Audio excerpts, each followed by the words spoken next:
Hey everybody and welcome back. I had to split this up into a part 1 and part 2, and basically what this is going to mean is that our first video really ends around me talking about the commanders, and now I'm going to be moving on to specific cards.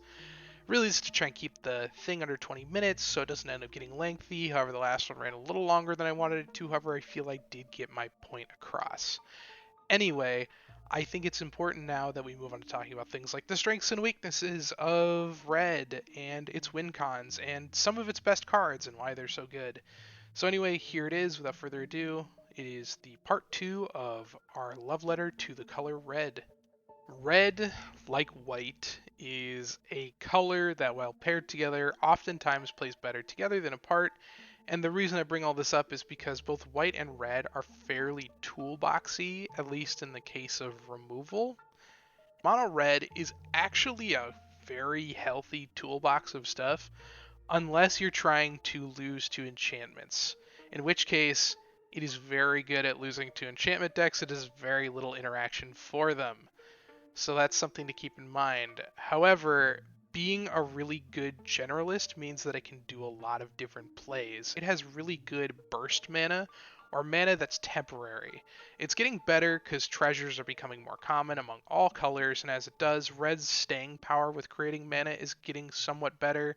There is a main antagonist to a lot of the format at the moment right now called Dockside Extortionist, which, if you don't know him and you've been living under a rock, it makes a lot of treasures. What's great about red with this mana nowadays is that its finishers, and why red was always good, I suppose, with the burst mana, is the finishers in red have been some of the most effective, simple, and powerful, at least in my opinion, because the only way your opponents can really save themselves a lot of times is from being in a specific color. And while these strategies do fold to removal or counter spells, really which color doesn't? I mean, other than ones that can either counter back or stop your opponents from playing entirely, which is why, blue and white, they're coming.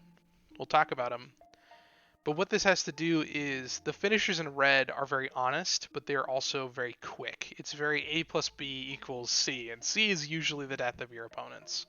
So it's very good at that. It's also very good at playing with instants and sorceries, and at having a very consistent answer package within instants and sorceries is what makes it good. It's not as good as blue at doing like instants and sorcery reanimation, but it's getting there, and that's exciting to me at least, because being able to loop lightning bolt is, a dream, at least to me. That's why I love Rionia, because he can do that. But basically what this is allowing red to do is it's allowing to kind of branch out of just being he who creature tokens turn sideways.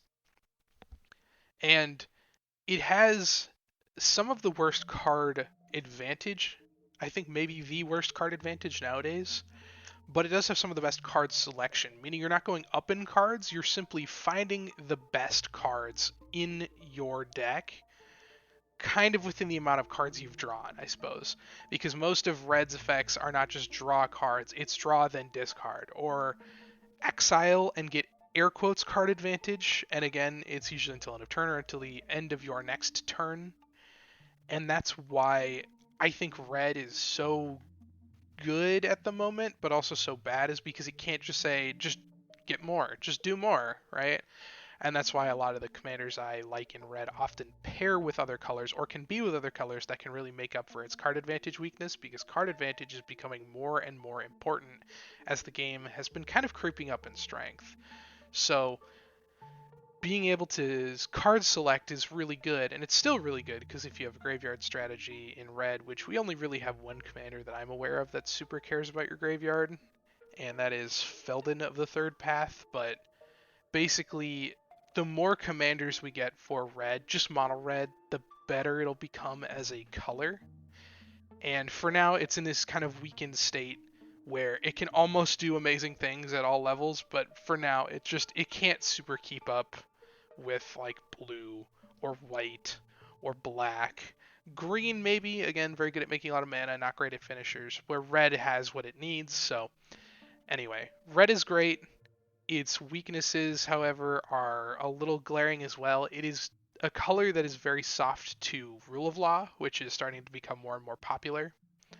It is very dependent on the card selection, where if that gets shut off, you are done for. You have not done well, you are struggling, because you have to discard cards, along with also not drawing cards, which isn't great.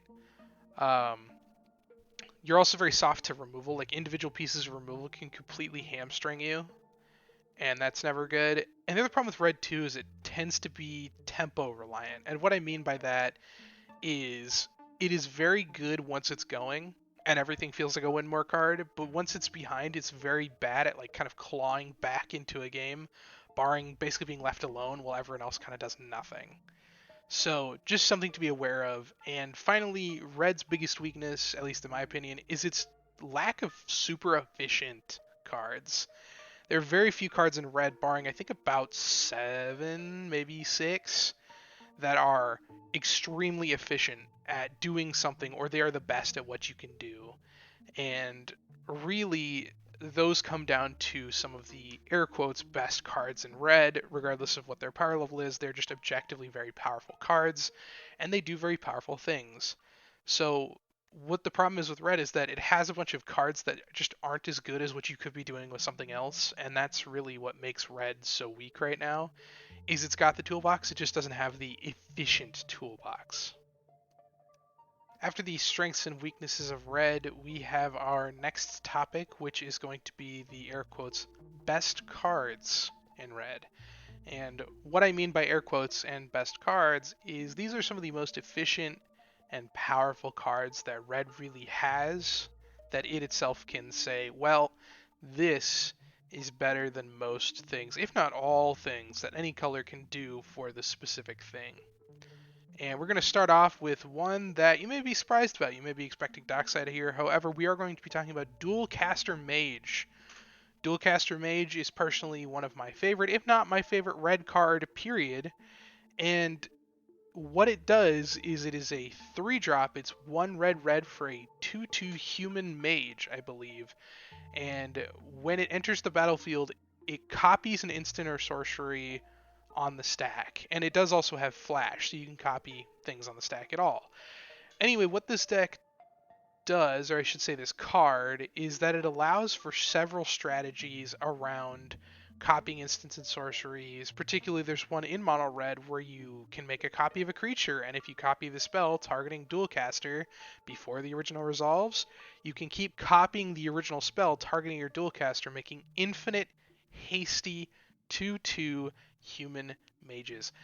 And that's very powerful because, infinite hasty attackers tends to kill the table. At least in my experience, I don't know. But anyway, what you can also do with this is start setting up lines where you're countering your opponent's cards as well. So if they're trying to counter you, you can essentially use Dualcaster Mage as a counterspell by copying their counterspell and countering their counterspell with a copied counterspell. And there's a number of strategies that revolve around you trying to do this setup in red. However, the one I mentioned earlier is considered the most fast or efficient with the least amount of setup, as it is 2 cards, and that's really it. Dualcaster itself is very powerful, and just, it's something to consider, and I consider it to be the most generically good red card besides Dockside, and so I wanted to mention it first because Dockside is coming up right now. We all knew this was coming. Dockside, your most hated or beloved card, depending on who you ask. It is a card that has kind of shaped several formats at this point. It is currently controlling CDH to some degree, along with another card that's on this list later, and is considered the card that elevated red from being the worst color in the game to a contender for the worst color in the game, and it is Dockside Extortionist. Dockside Extortionist is a 2-drop, 1/2 Goblin Pirate. That says when it enters the battlefield, you make a treasure token for each artifact and enchantment your opponents control. This is insane. However, I don't think that it's all that it's cracked up to be in non-competitive formats, because it's rare, unless you're playing extremely high power, that people are going to be having 10, 6, 3, whatever, some amount of artifacts or enchantments beyond like 1 or 2, beyond turn 1 or 2, when this thing is at its most potent in terms of its efficiency. and it gets stronger the later the game goes as well. So it's one that scales rather well into the late game. However, I think that it's such a known factor, and people are usually so ready for it and are so aware of how powerful it's going to be because, again, it goes in the stack. It's an ETB. People are going to say you're going to make 12 mana, maybe not, Chief, and just smack it with a counterspell, or they're going to make it so they're going to sack their own treasures if they have them. Whatever it is, it's a very easy thing to respond to for the most part if you're playing high power, and it's also an extremely impotent card in kind of lower power at early turns, and late game it turns into the monster that you would assume it is. But overall, Dockside has been meta warping in a lot of senses, and it's been good and bad for the format.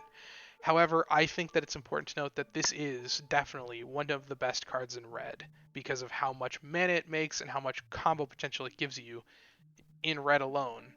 So you can do several loops involving Cloudstone Curio by just playing it and another creature, and if you can pay for the cost of both off of one ETB, you go infinite with infinite treasures and infinite enter the battlefield triggers and any number of other things. So something to keep in mind. The other thing that it can do is if you have artifact strategies, it's super good.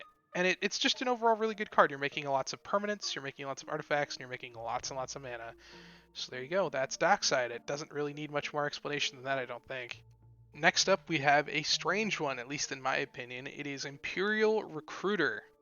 Imperial Recruiter. It is a 3 mana, 2 and a red, 1/1 human soldier, I believe. I don't remember if it's a soldier, advisor, it's something.